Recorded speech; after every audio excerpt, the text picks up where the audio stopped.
Baie welkom by vanaand se oujaarsdiens. En soos wat ons van 2025 oorbeweeg, 2026, herinner dit my aan 'n familie. So hierdie familie van 3 trek in 'n nuwe huis in. En in die begin gaan alles goed. Jy weet, is 'n lekker gemeenskap. Hulle skakel sommer dadelik by die gemeente in en voel sommer dadelik tuis. Maar na so 'n paar weke begin ons snaakse goed in die huis gebeur.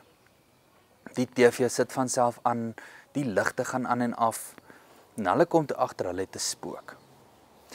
Yes, en dit gaan aan vir weke. En na ruk besluit hulle kan nie meer met hierdie spook opgeskeep sit nie. Hulle besluit toe, hulle gaan trek.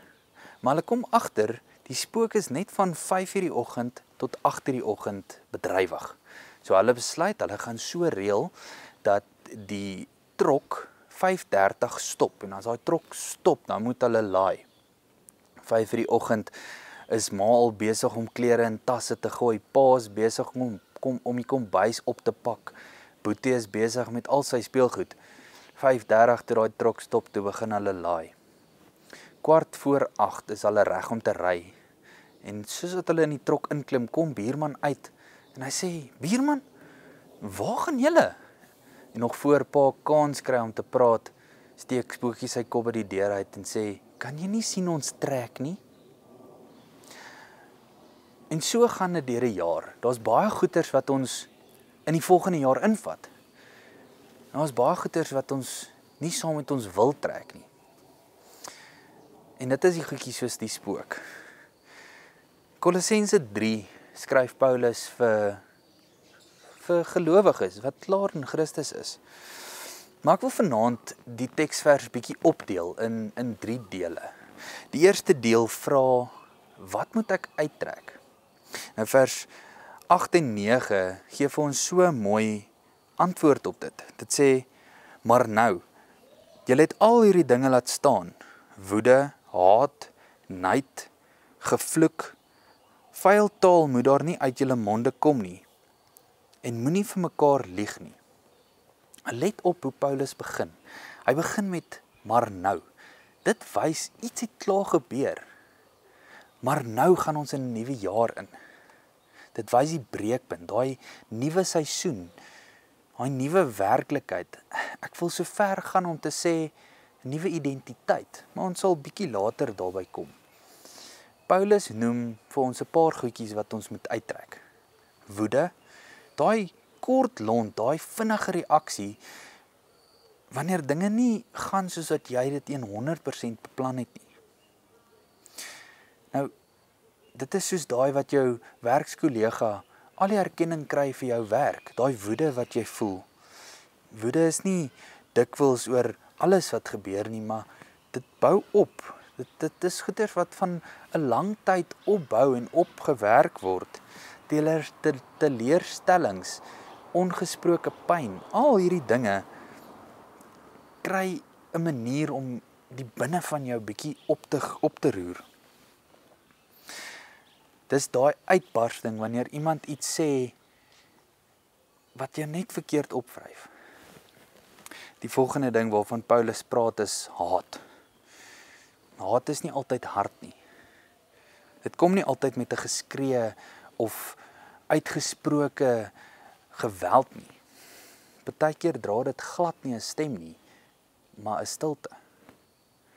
Haat leef dikwels in 'n afstand, wanneer ons ophou om te vra hoe dit met iemand gaan, wanneer ons eerder sal sê, dit maak nie meer saak nie, maar eintlik daai seer en teleurstelling wegdruk. Haat kan bitter word, dit word soos gif in jou lewe, wat jou stadig maar seker van die binnekant af doodmaak. Dit steel jou sagtheid, en sonder dat jy dit agterkom, begin dit jou identiteit vorm. Die volgende ding wat Paulus noem is nait of jaloesie. Wanneer iemand anders se sukses jou onrustig maak, wanneer jy aan die buitekant glimlag, maar aan die binnekant vergelyk jy. Dis daai oomblik wanneer iemand anders bevorder En hulle gebede word beantwoord wat jou laat stop en dink, maar Here, wat van my? Daai gevoel van as iemand anders se gebede beantwoord word en jy voel jy word vergete. Jaloesie fluister 'n leuen in ons oor. Dit sê dat God se seëninge beperk is. Dit sê as iemand anders wen, dan is ek besig om te verloor. Die volgende ding waarvan Paulus praat is vuil taal en gevloek. Woorde wat uitbars wanneer die hart vol is. Nie vol van geloof nie, maar vol van frustrasie, pyn, onbeheerde emosies. Jesus sê wat uit die mond uitkom, daarvan is die hart vol. Ons woorde is nooit net woorde nie. Daai woorde wat afbreek eerder as om te bou. Daai woorde wat nie genees nie, maar wonde los. Dis daai oomblikke wat die filter heeltemal net afval. Wanneer ek moeg is, wanneer ek kwaad is, wanneer iets my getref het, daar waar dit seer is. Die laaste ding waarvan Paulus praat is leuns. Nie groot leuns nie, die klein leuns. Klein goed, verskuil en slim geregverdig. Leuns om jouself te beskerm, om uit die moeilikheid uit te bly. Om nie swak te lyk nie. Om te sê, maar ek kan nie anders nie. Leuns om in beheer te bly. In beheer van hoe ander mense jou sien. Leuns om jou beter te maak lyk. 'n bietjie oordryf. 'n Storie net mooi afrond. Net genoeg waarheid om geloofwaardig te lyk. Maar elke leuen bou 'n muur. Nie net 'n muur tussen jou en ander mense nie, maar uiteindelik 'n muur tussen jou en God. Die ironie is, daai wat ons dink ons beskerm, hou ons gevange. En wanneer jy moet onthou wat jy gelieg het, jy moet aanhou voorhou, dit sny jou af van alles andersom. Paulus sê, hierdie dinge behoort aan die ou self. Die lewe wat probeer oorleef sonder om aan God te vertrou. Dis nie net goedjies wat ons doen en goedjies waarin ons almal skuldig is nie. Dis maniere hoe ons lewe. En ek sê dit weer, ek het dit Sondag genoem, maar Paulus sê nie ons moet dit beter bestuur nie. Hy sê trek dit uit, los dit. Dit hoort nie meer by jou nie. Die tweede deel beantwoord die vraag, maar hoekom moet ons die ou self uittrek? En ons kry daai antwoord in die tweede helfte van vers 9 tot en met vers 11. Dit sê, julle het met die ou sondige mens en sy gewoontes gebreek en leef nou die lewe van 'n nuwe mens, wat al hoe meer vernuwe word na die beeld van sy Skepper en tot die volle kennis van God. Hier is dit nie van belang of iemand Griek of Jood is nie, besny of nie besny, andertalig, onbeskaaf, slaaf of vry. Hier is Christus alles en in almal. Hier gee Paulus vir ons die rede. Hy sê, iets het klaar gebeur. Julle het klaar met die ou self afgebreek. Toe jy vir Christus ontmoet het jou ou lewe heeltemal sy gesag verloor. Die ou self definieer nie meer wie jy is nie. Nie jou verlede nie, nie jou mislukkings nie, selfs nie as jou seer nie. Paulus sê, die nuwe mens word vernuwe in die beeld van sy Skepper. God is klaar besig om jou te herstel, nie net hoe jy dinge doen nie, maar jou denke, jou reaksies, selfs jou identiteit. En dan breek Paulus alle mure af. Daar waar hy sê in vers 11, hier is dit nie van belang of jy Jood of Griek is nie, besny of nie besny, andertalig, onbeskaamd, slaaf of vry nie. Hier is Christus alles en in almal. Hoekom? Want Christus is alles. Christus is in elke liewe een van ons. Die ou self bou mure, die nuwe self bou verhoudings.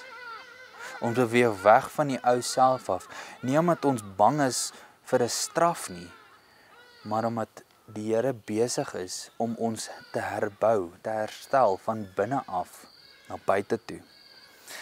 Die laaste punt wys vir ons wat ons moet aantrek. Ons kan nie kaal deur die lewe loop nie, ons moet iets aan hê, ons moet iets aan ons dra wat vir die wêreld wys wie ons is. Vers 12 sê die volgende: Julle is die uitverkore volk van God, wat hy baie lief het. Daarom moet julle meelewend, goedgesind, nederig, sagmoedig en verdraagsaam wees.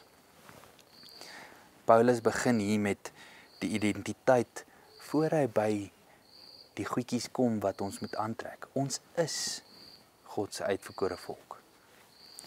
Almal wie in Christus is. Jy trek die nuwe self aan, nie om God te beïndruk nie, maar omdat jy reeds aan hom behoort. Die goedjies wat Paulus noem, meelewend, om raak te sien. Nie om hard te word in 'n harde wêreld nie. Meelewendheid begin by oë wat kyk en harte wat oop is. Nie om mense, dis om mense nie te sien vir wat hulle doen nie, maar vir wat hulle dra. In 'n wêreld wat jaag verby seer, verby nood, verby mense, kies meelewendheid om te stop. En dis presies hoe Jesus gelewe het. Hy het mense raak gesien. Die melaatse mense wat niemand aan wou geraak het nie, wat uit die dorp uit moes getrek het Jesus aangeraak. Die vrou by die put wat almal vermy het hy aangespreek. Die skare wat honger was, het hy nie weggestuur en gesê gaan eet by die huis nie. Hy het hulle gevoer. Jesus se meelewendheid was nie net 'n gevoel nie. Dit het hom laat beweeg, hom laat buk, hom laat dien. Hy het gehuil by Lazarus se graf. Hy het stil gehou vir die blinde man. En hy het kinders in sy arms opgetel, toe ander mense gesê het hulle pla. Die volgende dingetjie wat Paulus noem is goedgesindheid. Om nie altyd die slegte te verwag nie, maar om met genade te lewe. Goedgesindheid kyk na mense nie deur wantroue nie, maar deur hoop. Dis om te glo dat mense meer is as hulle swakste oomblik. In 'n wêreld waar daar vinnig geoordeel word en stadig vergewe word, kies goedgesindheid 'n ander pad. Dit sê, ek gaan nie dadelik afskryf nie. Ek gaan nie net foute soek nie. Goedgesindheid gee mense ruimte om te groei. Dit laat toe dat genade sterker praat as kritiek. Nie omdat alles reg is nie, maar omdat liefde herstel. En dit is hoe Jesus mense ook hanteer het. Hy het nie by die tollenaars begin by hulle sonde nie, maar by hulle beroep. Hy het Paulus nie opgetree toe hy hom verloon het nie, maar hy het hom weer herstel. Hy het die vrou wat betrap was met sonde nie veroordeel nie, maar hy het vir haar 'n nuwe begin gegee. Goedgesindheid beteken nie om naïef te wees nie. Dit beteken om genade eerste te laat praat en oordeel laaste. Die ou self verwag teleurstelling, die nuwe self leef uit genade uit. Volgende ding is nederig, nie om minder op jouself, nie om jouself minder te maak nie, maar om minder op jouself te fokus. Nederigheid is nie om jouself af te breek nie. Dis nie om te sê jy's niks werd nie. Dis om te weet wie jy is sonder om jouself die heeltyd te hoef te bewys. 'n Nederige mens hoef nie die middelpunt te wees nie. Hy hoef nie altyd reg te wees nie. Hy hoef nie altyd raak gesien te word nie. Nederigheid maak ruimte vir ander om te luister sonder om te onderbreek, om te dien sonder erkenning, om jammer te sê sonder verskonings. En dit is presies wat Jesus gedoen het. Al was hy Here, het hy 'n dienaar geword. Hy het voete gewas, hy het kinders opgetel, en hy het homself oorgegee, sonder om homself te beskerm. Jesus het geweet wie hy was, dis hoekom hy homself kon gee. Nederigheid sê, dit gaan nie net oor my nie. En ironies genoeg, is dit daar waar werklike vryheid begin. Die ou self vra, maar hoe lyk ek? Terwyl die nuwe self vra, maar wie kan ek dien? Sagmoedigheid, sterk genoeg om nie terug te slaan nie. Sagmoedigheid is nie swakheid nie. Dis krag wat onder beheer gehou word. Dis om te kan reageer, maar om te kies om dit nie te doen nie. Dis wanneer jy die reg het om jouself te verteenwoordig, dis wanneer jy die reg het om jouself te verdedig, maar jy kies om te vertrou. Wanneer jy seer gemaak word, maar nie vergeld nie. Wanneer jy gekrenk word, maar nie verbitter raak nie. En as ons daaraan dink, weer eens, dis presies hoe Jesus was. Toe hy uitgedaag was, het hy nie gebeklei en geskree nie. Toe hy vals beskuldig was deur die Fariseërs, het hy stil gebly. Toe hy geslaan was deur die Romeine, het hy nie teruggeslaan nie. Aan die kruis het hy nie wraak uitgespreek nie, maar vergifnis. Vader, vergewe hulle. Sagmoedigheid hou jou hart oop, selfs wanneer dit seer het. Dit beskerm jou deur om nie mure te bou nie, maar deur op God te vertrou. Die ou self veg om te wen, terwyl die nuwe self rus vind in God se regverdigheid. Verdraagsaamheid. Om mense ruimte te gee om te groei. Verdraagsaamheid verstaan dat mense nie klaar is nie en dat elke persoon op hulle eie reis is. Dis nie om mense vas te pen op hulle foute nie en om op elke swakheid uit te wys nie, maar om geduldig te wees. Geduldig terwyl God nog besig is in hulle lewe. Verdraagsaamheid is wanneer jy bly liefhet, al verstaan jy nie altyd nie. Wanneer jy kies om te dra, eerder as om weg te stoot. Wanneer jy saamstap, eerder as om vooruit te hardloop. Jesus se disippels is ongelooflike voorbeeld daarvan. Hy het vir Petrus gedra, al het hy weer en weer misluk. Hy het toegelaat dat Thomas ongelowig bly, terwyl hy kans kry om te glo. Verdraagsaamheid beteken nie dat alles reg is nie.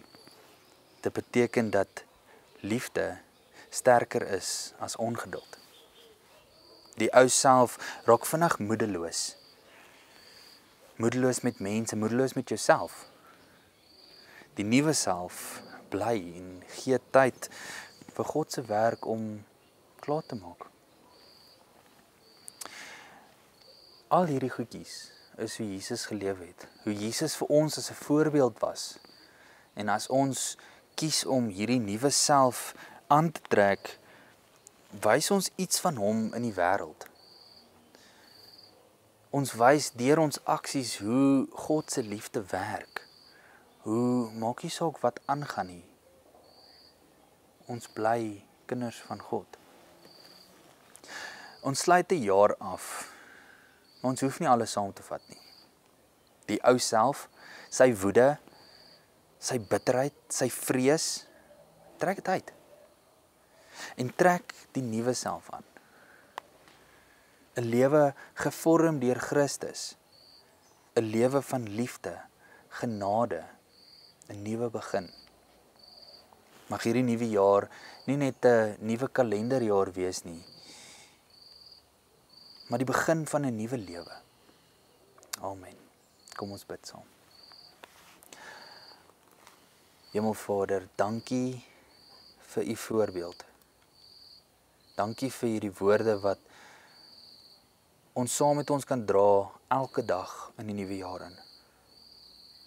Nie net weet ons wat ons moet uittrek nie, ons weet hoekom en ons weet wat ons moet aantrek. Maar Vader, ek vra dat u ons doelbewus sal herinner elke dag om nie die ou klere aan te trek nie, om die ou self te los en om doelbewus elke dag te kan kies om die nuwe self aan te trek.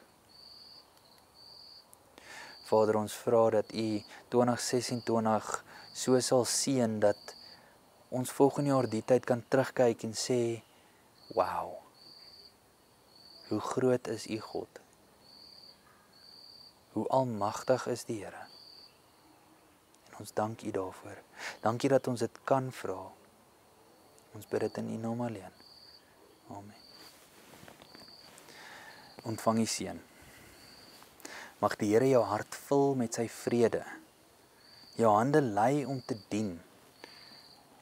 Mag jou lewe die hart van Jesus weerspieël. En mag jy sodoende die lig van sy liefde in die wêreld instraal. Gaan in vrede met liefde in jou hart.